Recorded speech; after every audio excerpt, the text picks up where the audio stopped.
Conseil pour expat voyageurs. Bon, qu'est-ce que c'est que ce truc? Une carte avec un QR code que tu vas pouvoir faire toi-même. Je vais t'expliquer à quoi ça sert. Quand tu voyages ou quand tu es, mais même quand tu voyages pas en fait. Quand tu as une, j'allais dire une couille, mais je vais le dire. Quand tu as une couille qui t'arrive, c'est bien pratique de pouvoir avoir toutes tes informations d'urgence, tes numéros d'assurance, euh, des numéros de téléphone de personnes à qui contacter, n'importe quoi que tu pourras avoir besoin. Que ce soit sous la forme d'une carte que tu mets dans ton porte-monnaie, ou même on va voir un QR code qu'il y a sur ton écran avant qu'il se déverrouille sur ton téléphone. Bah ouais, c'est pratique. Si tu perds ton téléphone, quelqu'un peut pas le déverrouiller, par contre il le trouve, il y a un QR code dessus, et puis il le scanne, et puis tu as tes infos pour qu'il puisse te contacter par mail ou par un réseau social pour te donner rendez-vous pour que tu récupères ton téléphone. Que tu vas bien évidemment lui donner une petite bouteille de vin pour le remercier d'avoir été honnête. Bon, ok, on passe à la production de tout ça, c'est facile. Alors, comment on va faire? On a besoin d'un générateur de code QR en ligne gratuit.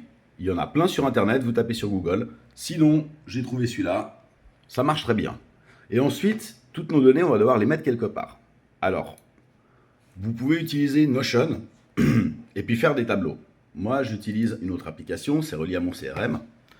Et j'ai créé ici une carte avec des différents champs que j'ai choisis. Vous pouvez créer les champs qui vous intéressent, les allergies, des numéros d'urgence à qui contacter, les numéros des assurances véhicules ou bien santé, peuvent être utiles, deux, trois tips, deux, trois astuces, tout ce que vous voulez mettre dans ce document. Une fois que vous avez généré ce document, c'est pareil dans Notion aussi. Vous créez un document et ensuite vous avez un bouton en haut, partager. Je vais retourner sur ma fiche, c'est quasiment pareil, c'est une autre plateforme. Vous avez créé une fiche et vous appuyez sur le bouton partager. Et là, vous allez faire partage sur Internet et vous allez copier le lien.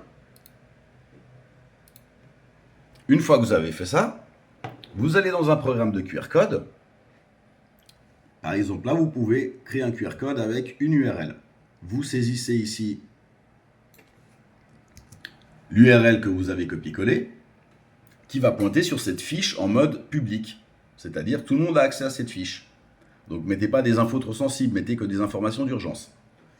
Une fois que vous avez le QR code, vous pouvez prendre n'importe quel programme de Canva ou par exemple ici Draw de LibreOffice, et puis vous créez une carte, vous mettez votre QR code, vous mettez les informations que vous voulez. Là, présentement, c'est ma carte de business card, mais ça peut être la même chose pour cette carte-là.